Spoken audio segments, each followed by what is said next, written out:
Buongiorno e ben ritrovati con l'informazione flash di New Sicilia, i principali titoli della mattina. Maxi operazione della Guardia di Finanza che ha fatto luce su un presunto sistema di somministrazione fraudolenta di manodopera e di frode fiscale tramite l'emissione di fatture per operazioni inesistenti. In carcere 2 commercialisti operanti a Catania, 29 gli indagati e 28 le società sottoposte a sequestro. Rimaniamo su questa operazione che ha visto l'arresto di Antonio Paladino, commercialista già noto alle cronache in quanto arrestato nel 2020 nell'ambito dell'operazione Fake Credits, in cui emerse un sistema di frode fiscale basato sulla creazione di società fittizie.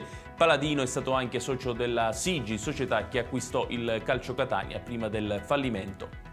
La Guardia di Finanza di Palermo ha presentato all'assessorato regionale dei beni culturali formale proposta di revoca dei finanziamenti concessi ma non ancora erogati per oltre 500.000 euro a 4 soggetti che avevano indebitamente presentato istanza di accesso a fondi del PNRR per la protezione e valorizzazione dell'architettura e del paesaggio rurale.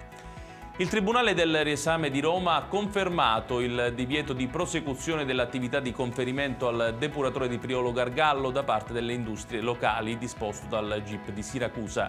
Ancora una volta la decisione di un tribunale rischia di vanificare l'azione di governo, il commento del Ministro per le Imprese e del Made in Italy Adolfo Urso.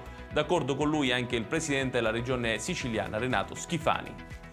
L'anno prossimo il PIL della Sicilia potrebbe superare la barriera dei 90 miliardi di euro. È la previsione contenuta nella nota di aggiornamento al DEF 2025-2027 approvata dal governo Schifani e all'esame oggi delle commissioni parlamentari.